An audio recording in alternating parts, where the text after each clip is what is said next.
Hrvatski sam branitelj, dragovoljac, koji je s 18 godina otišao u Domovinski rat. Prošao sam gotovo sva hrvatska ratišta.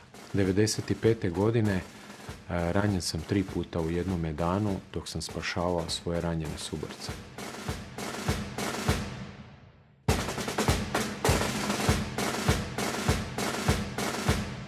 Iako sam se fizički oporavio, obolio sam od PTSP-a, od posttraumatskog stresnog poremećaja. S 23 godine prisilno sam završio u mirovini i počeo sam tražiti sebe i svoje mjesto u društvu. Ali mi to baš nije polazilo za rukom, jer nije postao učinkoviti način rehabilitacije u to vrijeme i tražio sam modele kako da se oporavim zajedno sa svojim suborcima i nije nam bilo lako.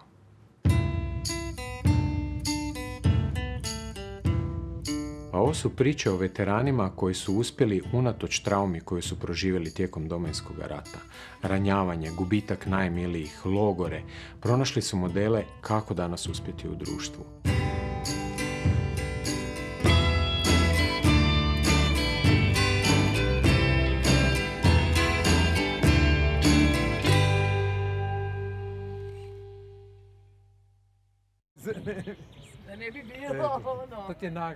S Ivanom Šojat sreo sam se u Zagrebu, gdje kao članica žirija sudjeluje u dodjeli najveće državne nagrade za književnost Vladimir Nazor.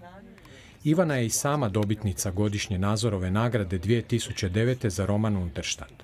Unterstadt je u režiji Zlatka Svibena postavljen na kazališne daske i postaje jedna od najgledanijih predstava osječkog HNK. Ima još puno toga što bi se o Ivani moglo reći. Višestruko je nagrađivana književnica za svoje zbirke poezije, novela i romana.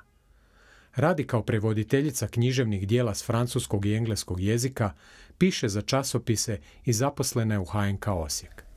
Dakle, propaganda velikosrpska je bila na vrhuncu. To je bila toliko žestoka propaganda da sam jednostavno jednog dana poludjela i rekla ok, idemo onda ekstremno. I otišla sam u HOS. Osim toga, to je bila jedina postrojba koja je mene kao ženu primila kao ratnicu, a ne kao kuhačicu kava.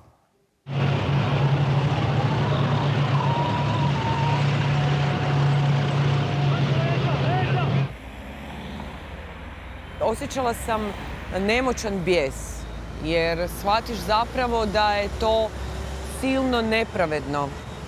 Mi smo se našli doista kao David protiv Golijata. Teritorijalna obrana Republike Hrvatske je prethodno bila razoružana. Mi nismo imali apsolutno ništa.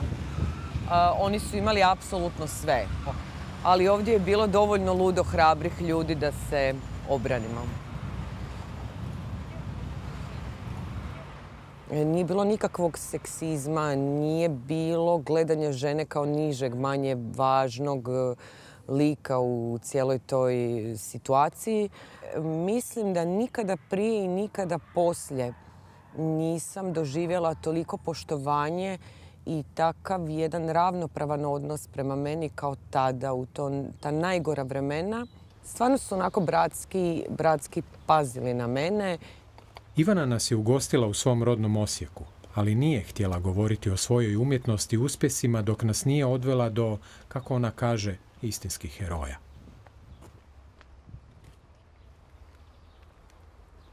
Uvijek zahvaljujem svim ovim dečkima koji su položili život za domovinu. Svima onima koji su pretrpjeli silne muke, mučenja, koji su ostali invalidi, koji su ostali psihički trajno poremećeni. Jer nije samo tako gledati svakodnevno smrti u oči, gledati leševe, krv, srušene kuće, spaljena sela. Suočiti se s toliko mržnjom s koliko smo se mi suočavali i ostati normalan. Bože dragi, ko budala. Svaki put sama ovdje s vama plačem. Baš sam neki vojnik. I nekako se uvijek pitam, ako je meni ovako, kako je tek njihovim majkama? Kako je tek ženama koje su, eto, plodove utroba svojih pokupale prije vremena, prije sebe?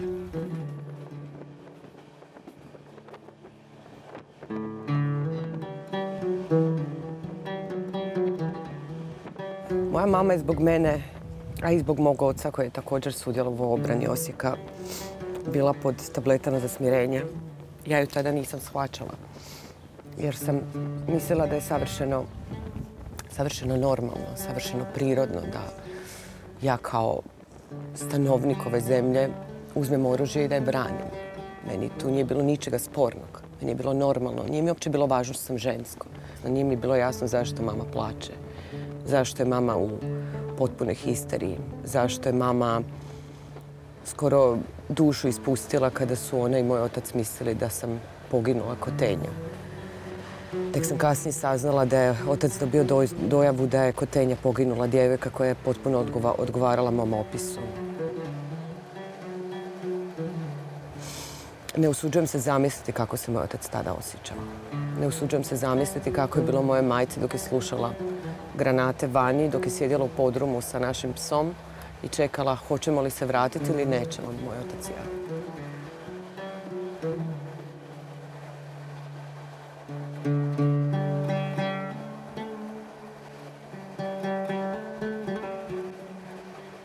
Imala sam jednog jedinog sina, Damira Polherta, kojeg sam, nažalost, izgubila na Ovčari.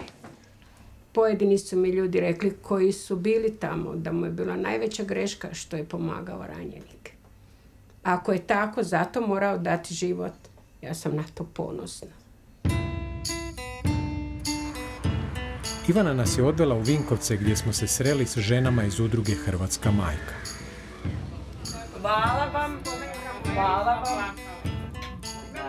Pronašli smo ih u prostorijama udruge na skučenom tavanu gdje usprkos svemu i dalje pomažu i podupiru kako u ratu, tako i danas. Nije bilo lako usmjeriti život ponovo da dođeš u jednu normalnu kolotečinu, da funkcioniraš, da si ipak koliko toliko pri zdravoj pameti ostao. To je važno. Bolešćine i sve toga ima, ali da ti mozak funkcionira, da ti možeš kontaktirati s ljudima, da te ljudi uvažavaju, da te cijene, da te poštuju na jedan način, jer ako izgubiš pamet, izgubio si sve. Moja mama je zapravo jako ozbiljno se razboljela prije nekih 13-14 godina. To je zapravo bila posljedica tog užasa koji je preživjela. Molim vas, samo da pogledamo, nemamo nikakvih vijesti o našim. Maknite se, ne smijem stati. Molim vas, uzmite, molim vas. Pa ne mogu. A tada nije bilo mobitela, mi se nismo mogli javljati, da kažemo da smo živi. Ona je doslovno morala čekati da prođe ono vrijeme terena, da vidi hoćemo li se vratiti ili nećemo. Daj da vidimo odaj. Bože.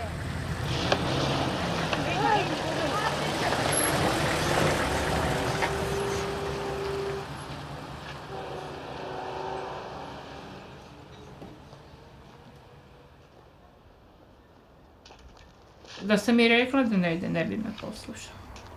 Jer mi nije rekao da ide u Vukovar. Ja sam znala za ovo po Vinkovcima. Rekla sam, Miro moj, nemoj ići nigdje. Nije mi odgovorio ni oče ni neće. Samo je došao, spremio se i otišao. Jako teško pitanje, bih li svom sinu dopustila. S druge strane, nemam što njemu dopustiti ili ne dopustiti. Ja znam sebe. Mene moji nisu puštali. Pa ja iz ureda za obranu nisam odlazila, nasrtala sam dok me nisu primili. Moja mama me mogla vezati za radijator, ja bi pregrizla žicu i otišla. Uzmi barem vunene potgače, znaš da imaš osjetljive bubrege. Ne treba mi ništa. Aj, nemoj više dolaziti. Sine, ajde molim te, vrati se kući. Ajde molim te, vrati se. Ti onako ne znaš ni držati pušku, neka to dečki obave drugi. Nešto će ti se desiti, poginit ćeš. Ja to neću moći izdržati. Znaš da sam ja bolesna. Nisam kukavica. A nema veze to s tim jesi kukavica ili nisi, nego ti nisi za to, razumiješ? Za tebe je škola, šta ćeš ovdje? Misliš da će neko drugi riješiti ovo sranje? Nečiji tuđi sin. I on je nečiji sin. Svi su tu nečiji sinovi. Idi u Zagreb. Neću. Mi smo veliki borci za opstanak i ja i suprug bez obzira na svu tugu. Sve dok smo... Najgora je noć. Da mi je lako nije. Ali ja sam veliki borac. Ja kroz zid glavom idem.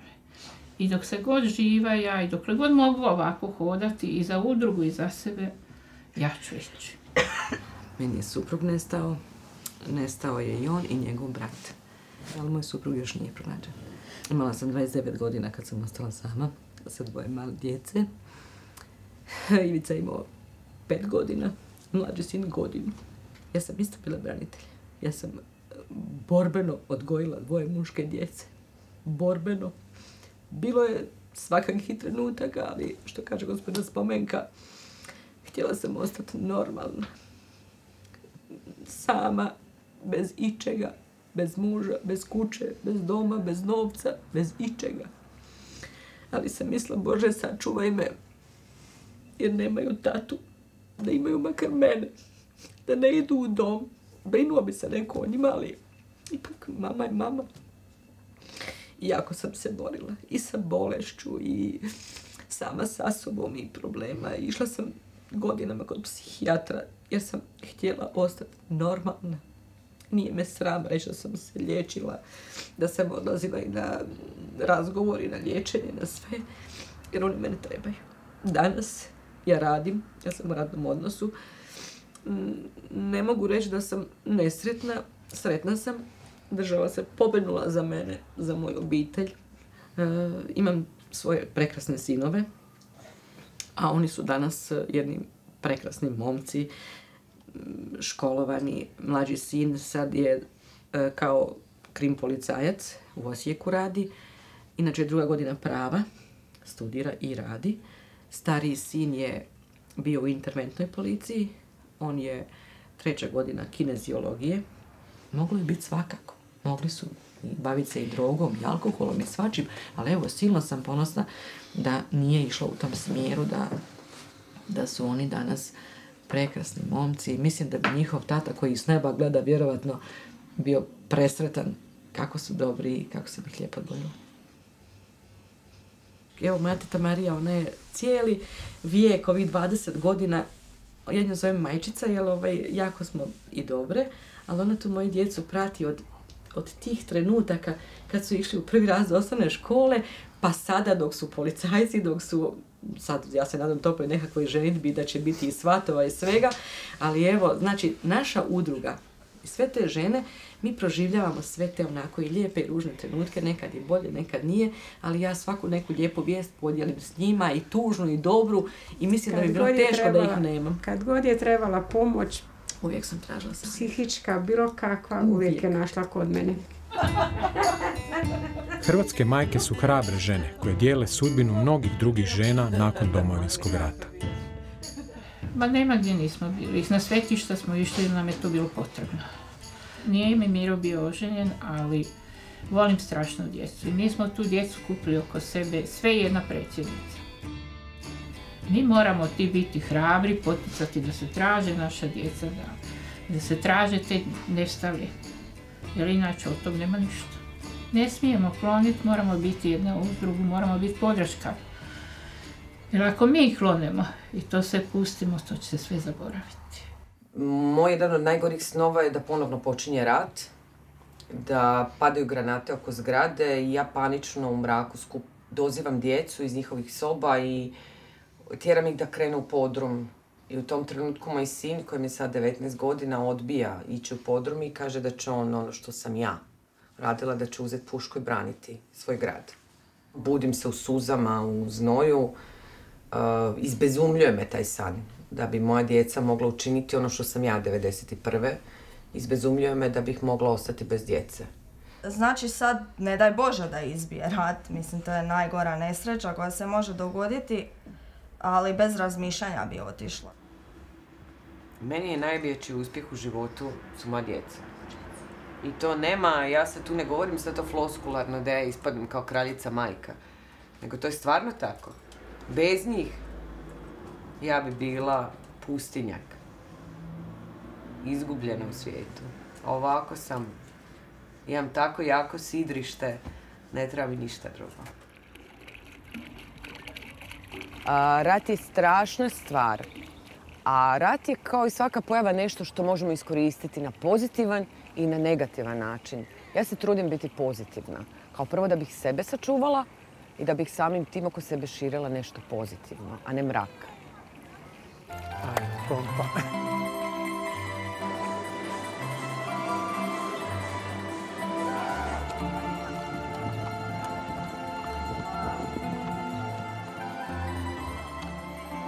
Nakon Slavonije uputili smo se prema Dalmaciji u susret poznatoj udruzi Žene u Domovinskom ratu Zadar. Mi smo udruga žena, ali 80% članica udruge su braniteljice.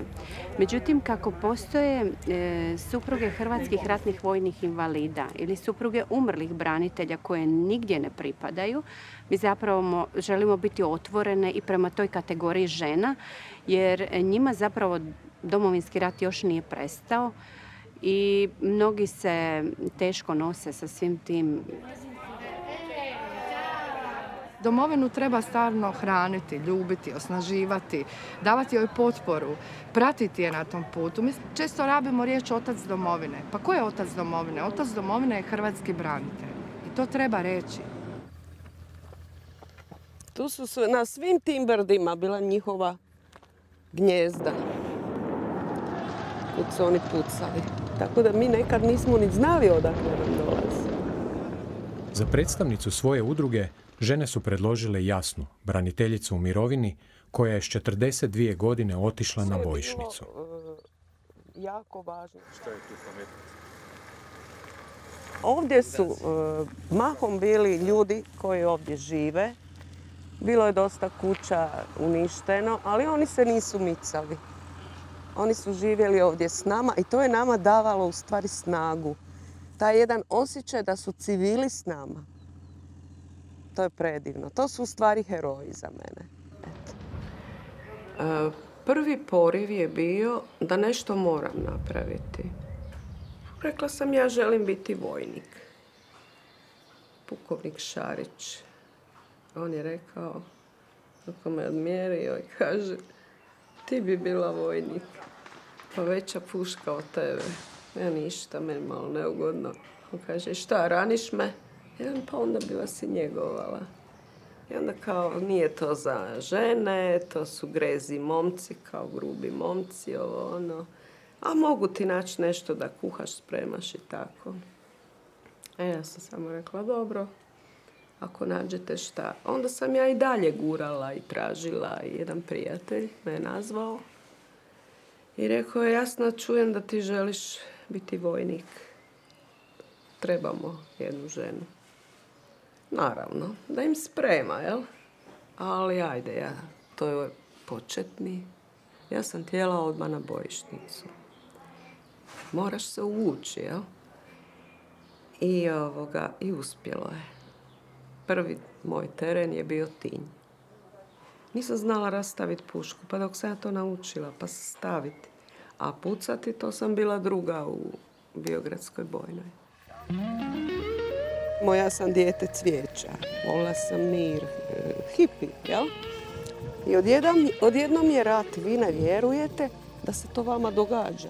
Pogotovo ja koja sam u gradu rođena, jel? Nikad nisam zamišljala da ću ja biti ratnik. Nikad. Čak sam mrzila rat.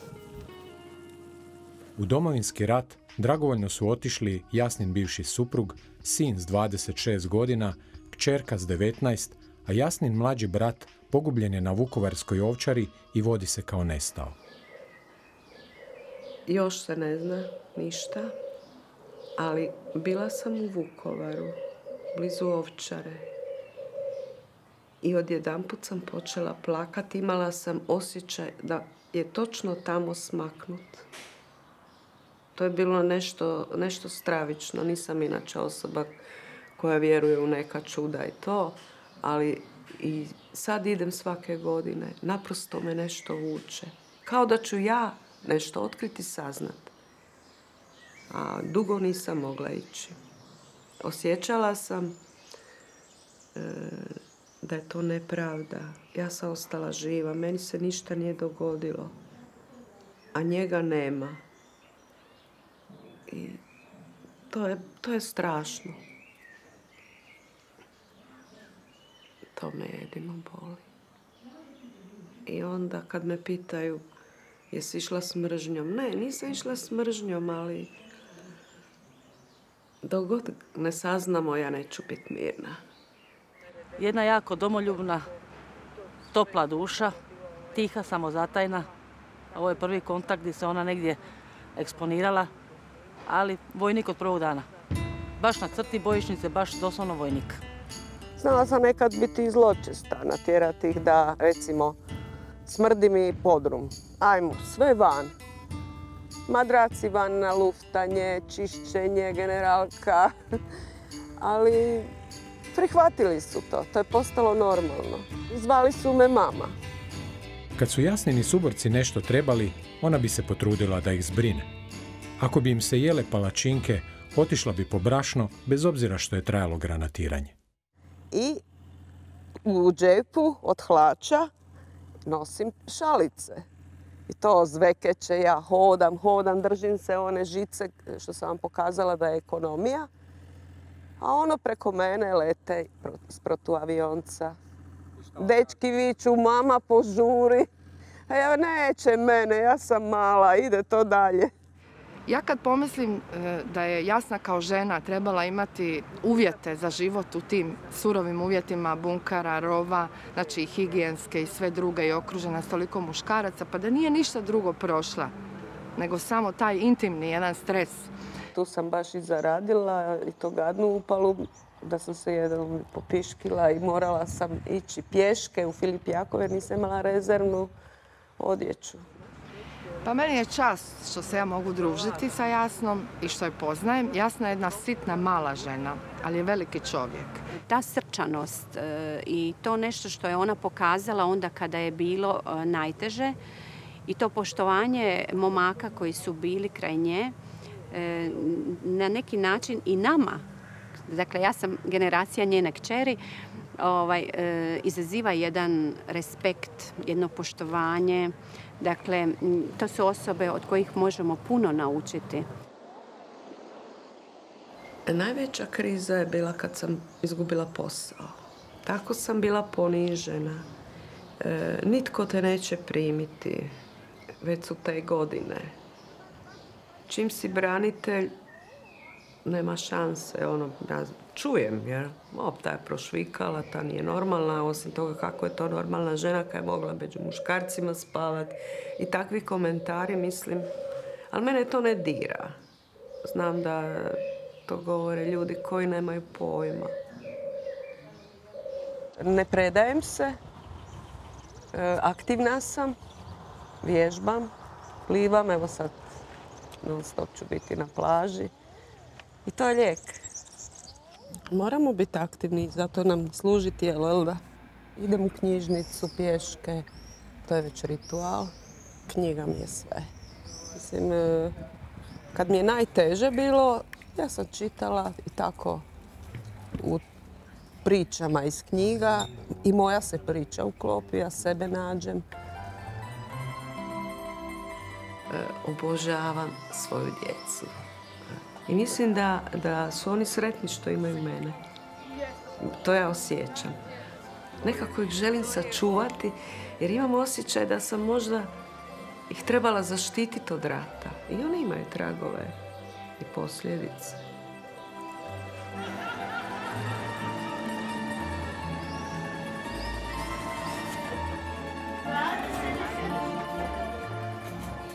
Jako hrabre žene. Kažu istinu bez uvijanja, a jako su plemenite.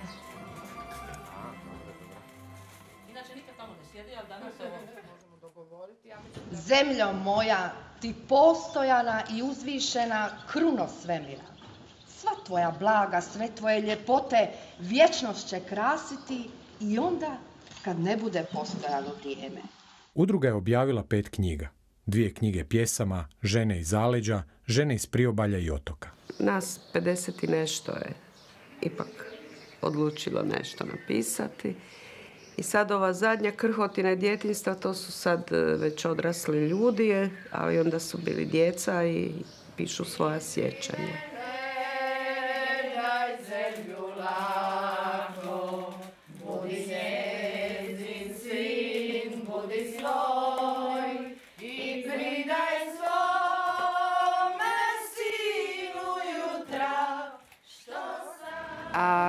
Jasna je zapravo ukras naše udruge, jer mi smo ponosne da jedna takva osoba koja je i nakon Domovinskog rata, bez obzira što je prošla teške i mučne stvari, ostala svoja i ostala na tragu onoga za što su se oni borili.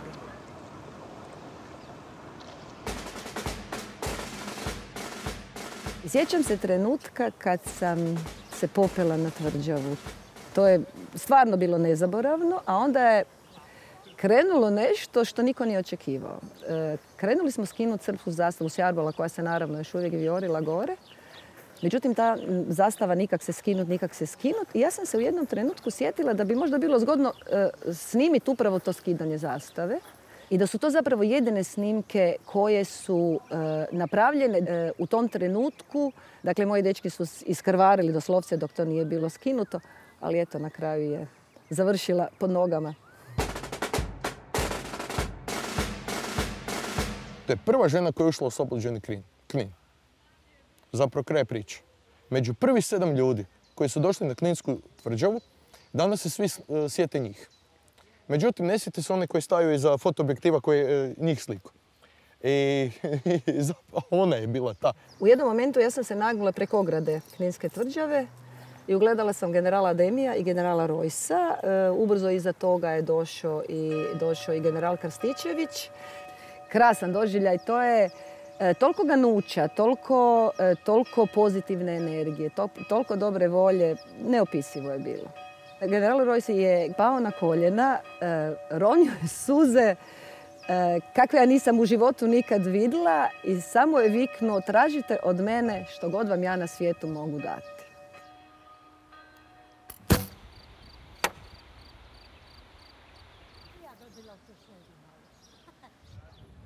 Ej!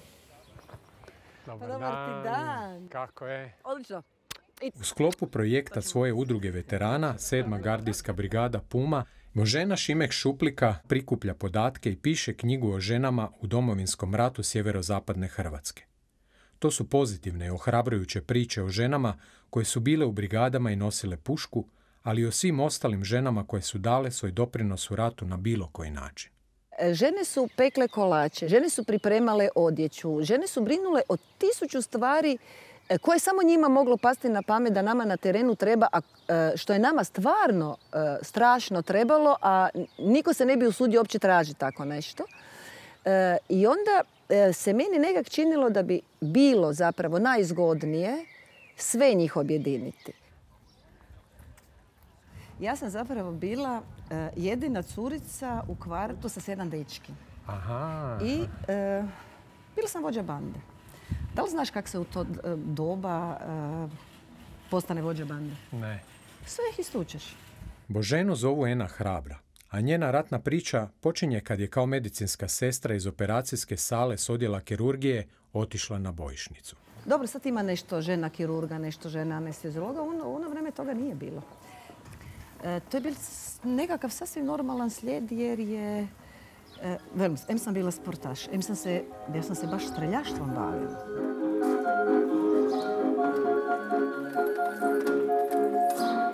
Kako to da ti je, kažeš, normalan slijed? Što to znači ona? Nisi morala, Varaždin nije ratovao, bio direktno pogođen ratom. Zašto u ratu? Pa bit medicinska sestra je zvanje.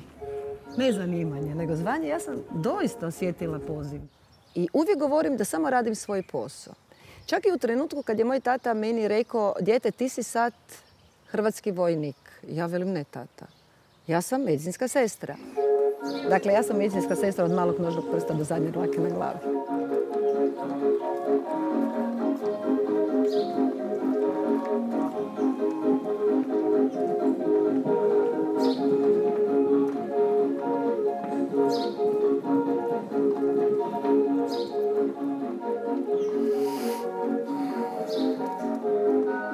Da da nije bilo dvoje nešto malo sitno starijih ljudi. Ja bi bila najstarija u brigadi, imala sam 33 godine kad sam došla.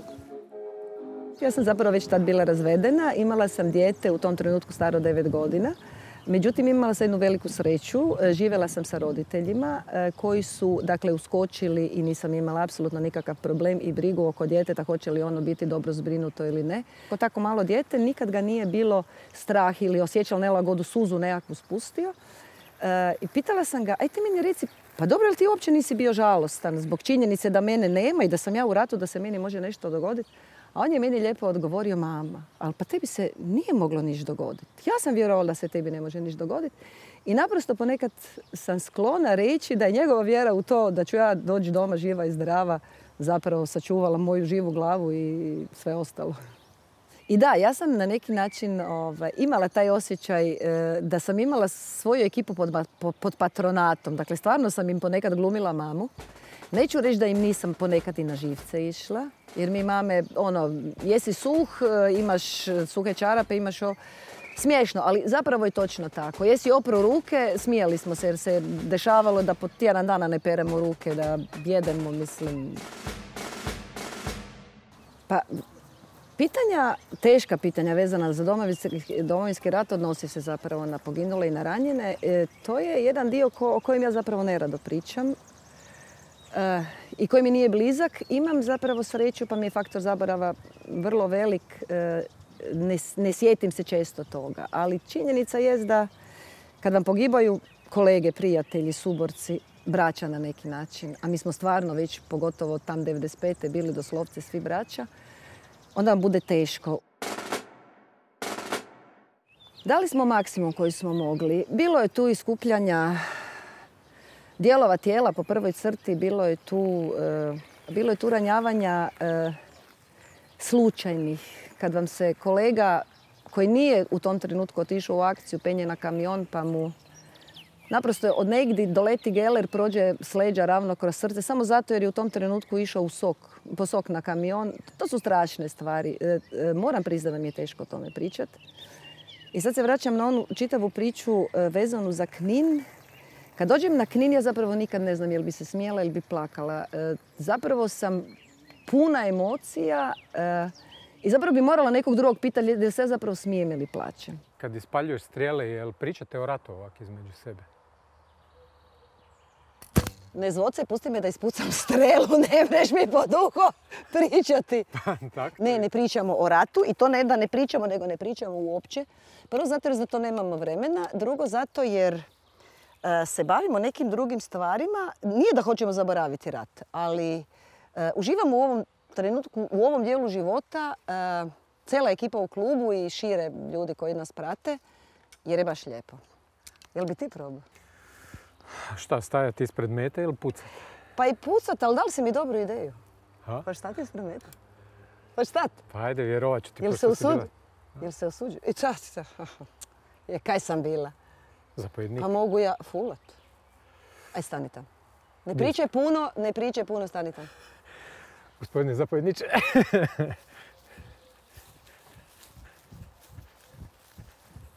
Zamisli da ga sad stvarno pogodim.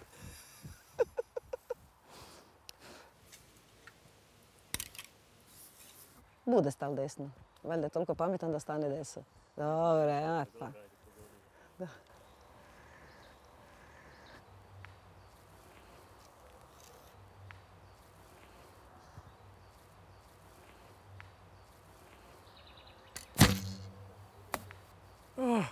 Niska sam? Ne, samo nek pogledala sam niska.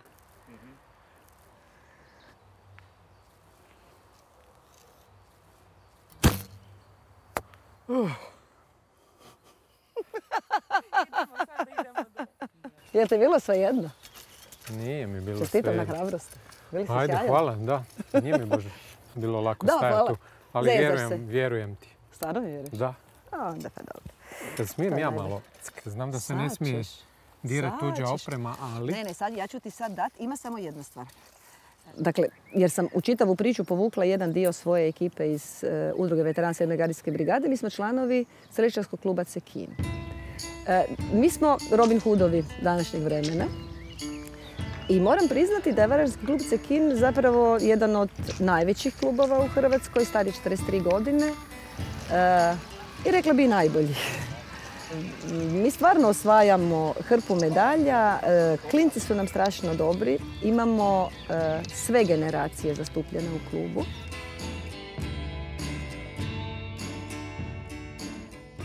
Mi isto tako u streličarstvu imamo invalide općenito, pa između ostalog invalide Domovinskog rata, koji se bez problema natječu sa zdravom populacijom. Dakle, oni imaju svoje paraolimpijade, oni imaju svoja natjecanja na europskom i na svjetskoj razini.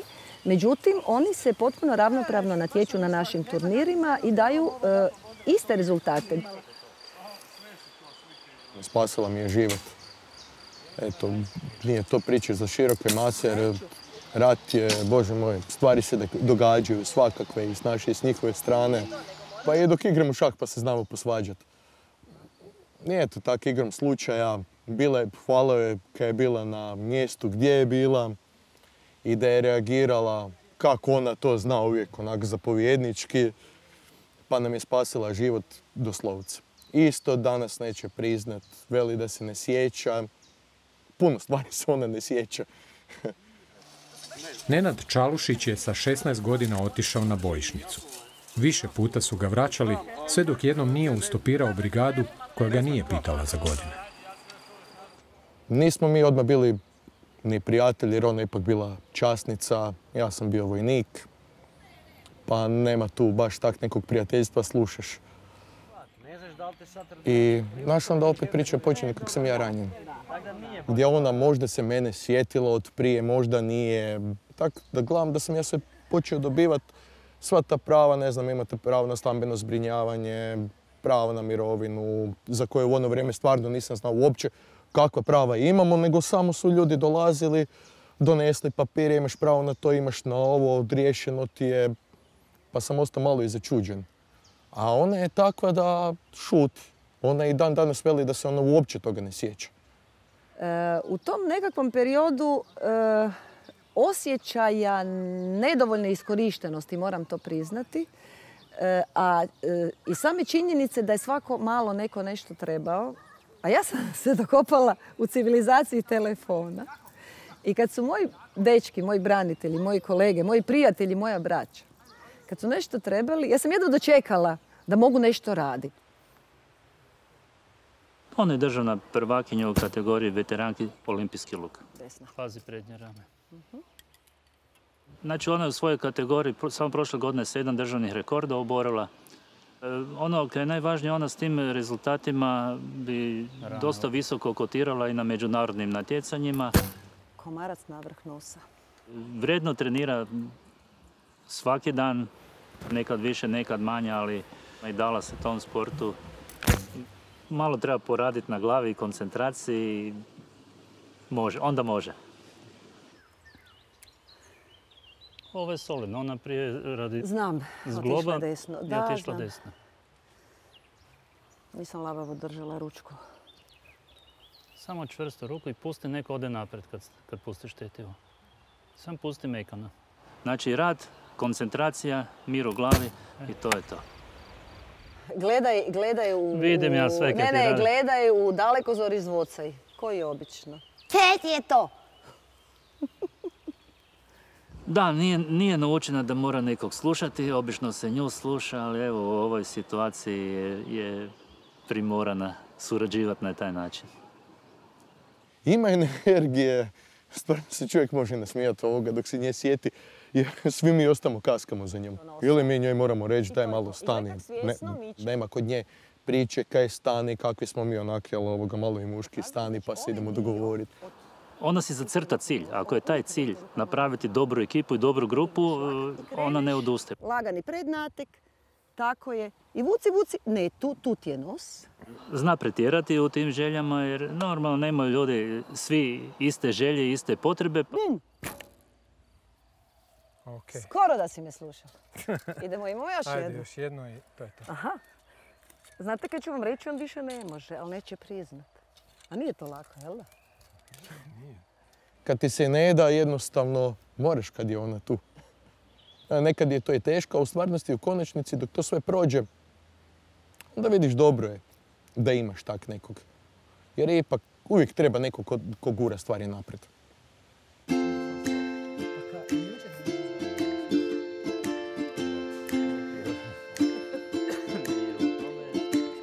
Pa želja je puno. Ima još nekih rezultata u streličarstvu koje bi voljela postići. E sad, ako ja velim da bi voljela postići nekakav rezultat na svjetskoj razini, to izgleda možda ko san, ali snovi su zato da se trudimo oko njih i da ih pokušamo ostvariti.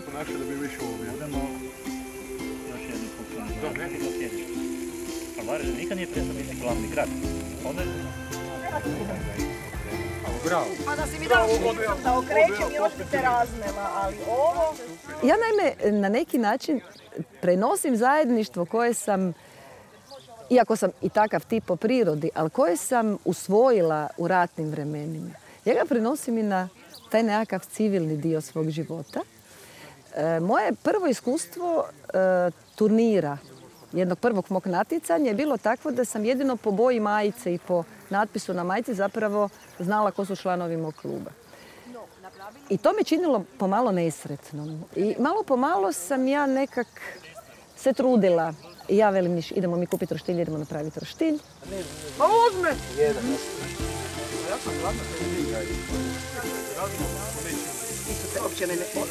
I kad mi napravimo dobro posao, kad se vratimo s turnira, ko što smo sad relativno nedavno organizirali jedan, pa se čitava ekipa angažirala, mi jedva dočekamo da svi skupa sjednemo i da sad ispričamo jedni drugima svako u svom dijelu kaj mu je bilo teško, kaj moramo popraviti. I da se podružimo. Mi ćemo danas na roštilju i zapjevati, i popapati, svi radimo sve. Mi se tu ispričamo i isplaćemo i naljutimo i posvađamo. Ali to je bit toga da ti si sutra zdrav, opet kreneš zdravo. U kuhinskoj... To su tebica, Đuri, pa kako na to salatu da? To su pločice ove. Miše, samo smo takve kuhili. Evo primjer, mene se sade čokoti u Goricama, trsije, da me je tak celokupna hrvatska javnost razna, kaj su trsije. Ekipa dolazi.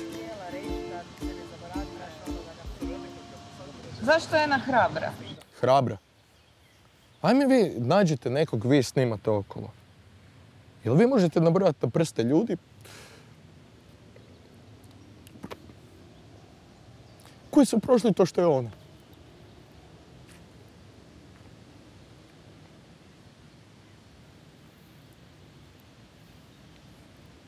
Mislim,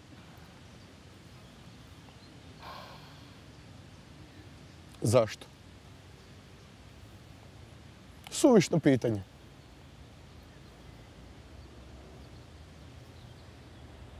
I u početku sa ranjenicima i ovo sve poslije, mislim, zašto? Ne volim uopće o tome zato kaj to je bilo. Jo. Moj nen.